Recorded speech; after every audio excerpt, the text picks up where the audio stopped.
Welcome to Big Ideas Little Table. I'm Peter. And I'm Chris. And today we talk about video games, which is an awesome subject. Yes. So we do have a little bit of information, and we're going to go over which are the best video games and video game consoles, which is pretty difficult. Oh, wow. Yes. So to start off, where did video games come from? What was the first one? Kind of tough to say. The first, well... Do you know? There was oh my God, I don't know. Do you know? Are you playing coy with me right now? Yeah. I don't know. You know? I have no idea. Yeah. Tell me. Because they came out of the 80s. It's a tricky question because video game, do you count the first system console? Do you count the first game that was electronic? You know, Like are we Pong. going back to, yeah, exactly. Are we going back to that? So are we going back to like, I don't know. Arcade games. and Arcade games, exactly. So Mhm. it's hard to say, hard to delineate, but suffice it to say, they've been around for a while. Is it a fad? Are video games going to fade away? Are we not going to do this anymore? Or is this No. something that's going to be like embedded in our lives? Forever now. Forever. Oh, yes. I know for a fact that the gaming industry has been increasing leaps and bounds with the expansion of things like esports and like the fact that they're moving esports into like high school and stuff like that, because it's like, Are they really in high school? oh yeah, some of the competitive like first person shooter type games. One of the ones that I have played, Overwatch, is a big esports thing, and it brings in a ton of money. But they don't not just first person shooters. They do other types of stuff like that. Oh my God, now I can't remember what they're called. But the where you gather resources and build up your stuff, and then you go and attack. I forget what that style of game is called. I understand what you're saying. But they do have competitive esports and stuff like that, and it's a multi-billion-dollar industry nowadays. So. That's great. How would that work in high school? Would you be like varsity esports? Would you get money? Be able to get money off of that? Probably not, right? They'd probably have to have some sort of like separate school to school. Well, I think Talking about massive market though. Yeah, That's amazing. I think it falls into the same sort of stuff as like, because I mean, it's a separate set of skills, much like a varsity football player. That's just a physical set of skills. Whereas like, the ability to play a game a certain way. I mean, you could make the same argument that the argument that it's similar to like a chess club or another game that is not a physical game. Even like golfing is, while it is still physical, you have to move your body in a certain way. It's less as physically demanding as like, a basketball, a soccer player, or whatever it is. It just is a different type of sport, like NASCAR. NASCAR makes a lot of money every year. Do you have to be super physically fit? I mean, you have to fit within weight parameters or whatever, but it's not like You're not gonna have Walmart people in that car. That's for sure. They're big boned. Okay. That should be the incentive right there. That should be the incentive. Like, hey, look, you wanna drive for NASCAR? Got to be healthy. Got to get it within this weight range, fella. But maybe that's the incentive for esports. It's because people are like, I don't have the willpower or the desire to be healthy. Sure. So I can just sit at home and play video games. Yeah. Although, most people that I know that play video games aren't very big people. Is it because it's so fun that you forget to eat? That you're just... Thank you for saying that about me, Peter. Yeah. I know that was aimed at me, and I appreciate people that I know that play video games have amazing physiques. They may be about 6'3", 6'4", Oh, stop. But keep going. So esports in high school, do you think that's something that should be? I feel like it's going that way. If you're going to ask me next if they're going to have an esports Olympics, the Olympics.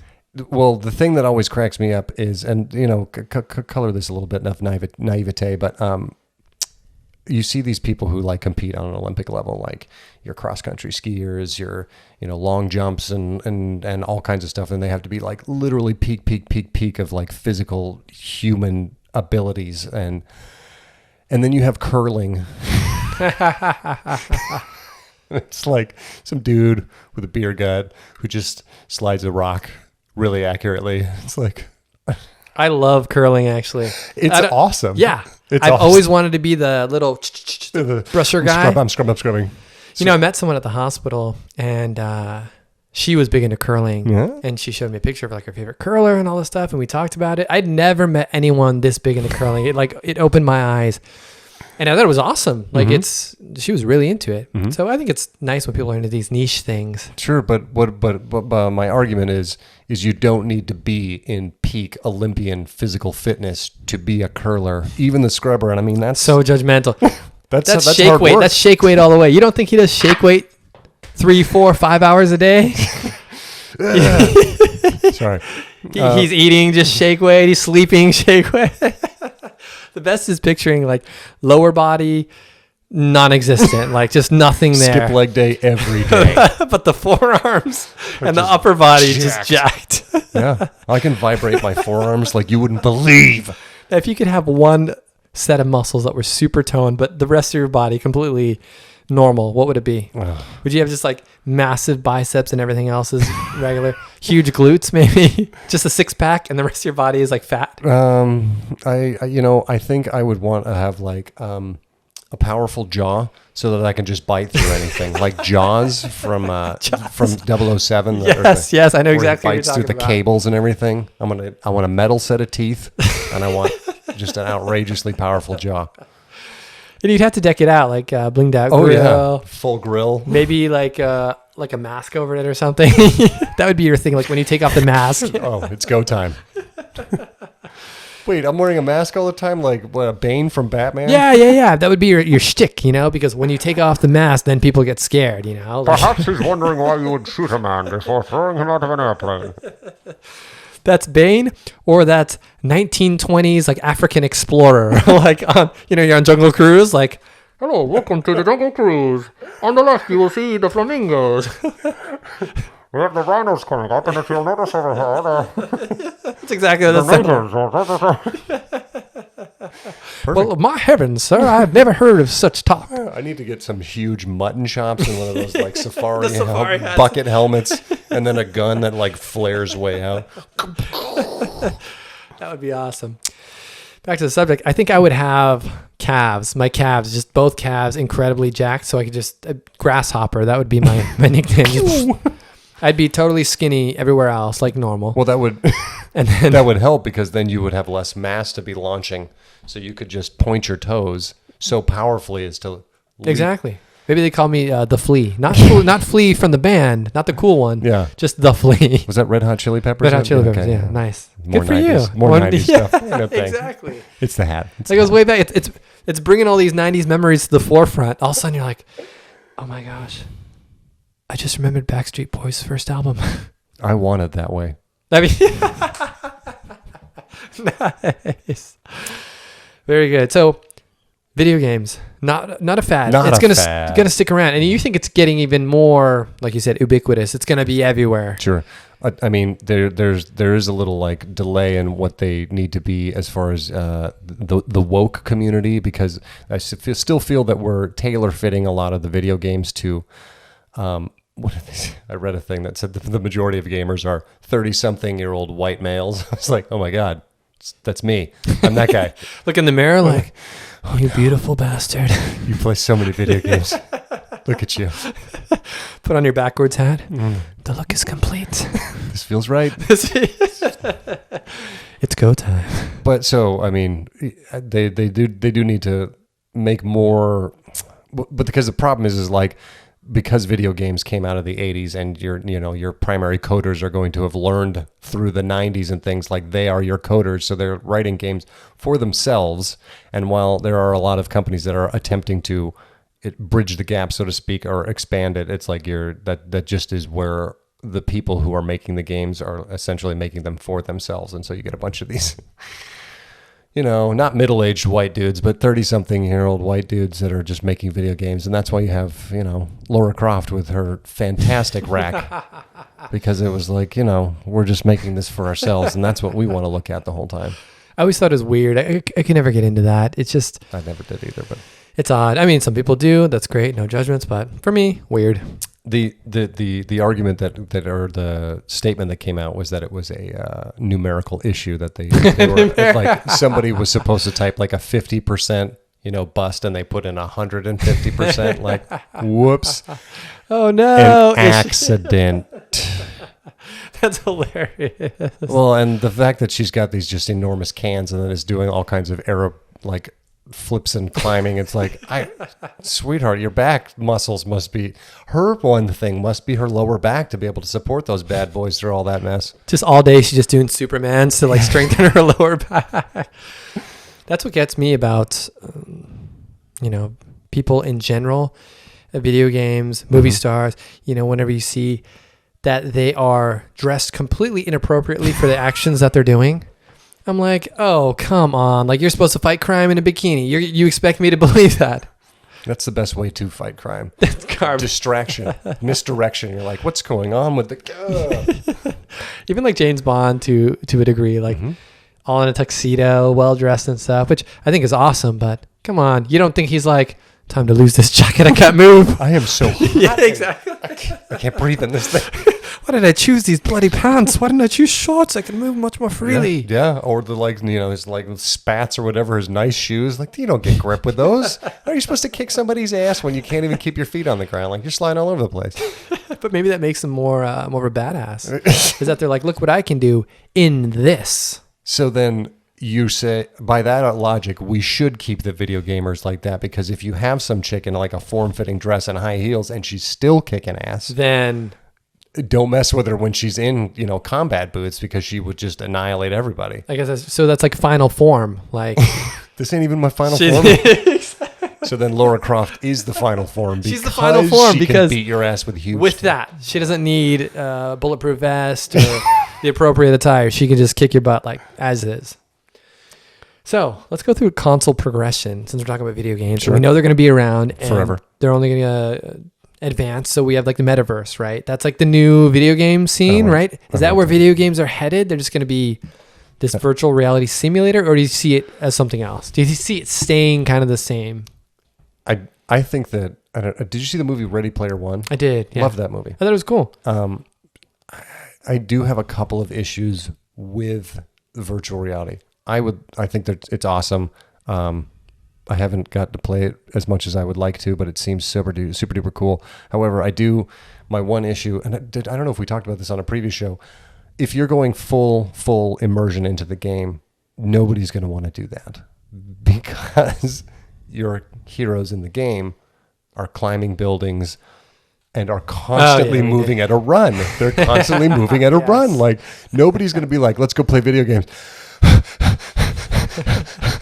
Oh, it's just 3 more miles. Yeah, because that's a full cardio workout. And by the time you get there, now you have to fight the boss. You're like,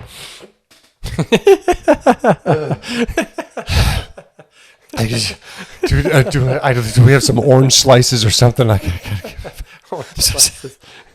I mean, because we have the Walmart people, the people who need that, but nobody's going to want to do that. Nobody's going to want to be like, yeah, let me get on my video game so that I can just sweat my ass off because I'm trying to, defeat the dragon or whatever it is that you're fighting. That makes me sound like 1,000 years old, like people who don't play video games. What are they fighting these days? You're going to fight the wizard. I'm like, you gotta, Hitler, is he still a thing? Is he still around? Yeah, you gotta beat him. Yeah. He's a bad guy. But nobody's going to be able to do that because the physically demanding portion of it, it's like, just unless all games just shift to guns. Like, okay, bang, okay, I can do that. Bang, bang, bang, bang, bang, bang, bang. Man, that's probably why they're so popular. Is because people are like, look, I don't want to have to figure out how to jump, or like, remember Street Fighter, Mortal Kombat used to have these combinations, like, and it's very technical combinations. People are so lazy that they literally want to just point the directional pad in one way and hit another button to shoot and punch. That's bang, it. Like, bang. They don't want any more skill. They don't want to do combinations. They don't want to have to assess anything or evaluate. Just show me where the bad guys are. Let me pump some lead at him. Well, and that's what I mean. Like, it's going to be hard to, like, I think that having an entirely virtual experience is pretty cool, and that would be something that I would be like. And I mean, people will talk like, oh, well, it's never going to be like actually being there. But if you could set it up so that it simulates being somewhere, like even with like the temperature controls and other things like that, like the stuff that they are having in like Ready Player One, or what they call haptic suits and stuff like that, you could be like, oh my God, I went to Paris today, but you didn't go to Paris. You just got to like, oh man, this is what it would be like going up in the Eiffel Tower or whatever. And the argument in that in that direction would be that while I could fully experience it and be like, wow, this is great, even though it is like a recording or whatever it is, the wear and tear on the monuments and things that are, worldwide, like the stuff you've heard about, like the Taj Mahal, they've talked about potentially closing that because it has, however many 100 million people visiting, and it's just like wearing steps down. You wouldn't have that if you could visit these places virtually and still get the same sort of experience. And interesting. Now, do you think that ever be maybe the next step after? Like, do we skip the metaverse altogether and just go straight to Inception-like games? Like, put it in your dreams. Yeah. Like, could you ever just artificially put someone into a sleep and then create some sort of universe, maybe like a hypnosis type thing where they're living out like a lucid dream? Could you ever harness the power of lucid dreams? So the Matrix. So that would be the next video. We're talking video the game. Matrix now. Is that the Matrix? Did you see the movie? Of course I did. Okay, I was like, you gotta plug in your brain. I love Denzel Washington. He's great. Oh my God, I can't even talk to you. No. I think the Matrix is kind of like that, but to the next level where Sure. they're plugging you in and you're like connected and stuff. Mhm. I just mean more of an Inception type where there's no physical Requirements. change or requirement. It's more like, how people hypnotize you and they can suggest things to you. Mm-hmm. Could you get to that point where, you take a certain pill, which puts you in such a deep sleep, and they teach you how to lucid dream? So now instead of people playing video games, you're just lucid dreaming all the time. Well, then how is the gaming industry going to make any money? I guess on the pills. On the pills. So pharmaceutical companies. Pfizer is the next gaming giant. Could be. What do you think? Do you think that's the future, or do you think that's not realistic? I mean, there's something to the like states of consciousness and stuff like that, so that if you are so involved in the game, and they've already done like MRI type studies and things of people who are in virtual reality, where it's like your brain is being tricked into believing that you are perceiving this certain thing. And so like, if you're in a game, if you were playing like a first person shooter and all of a sudden bullets are flying at you, you're starting to react in such a way like, whoa, my God, like I don't want to get hit, as if you were actually being shot at when you're not. And so, I mean, as far as like putting you into a full like hypnotic sleep and stuff like that, it's almost like you wouldn't even need to, because if you are being put into this and they add other things like I said, the haptic suit where you do feel things like you're feeling like you're being hit or wind is blowing on your face or whatever, then you're already almost there.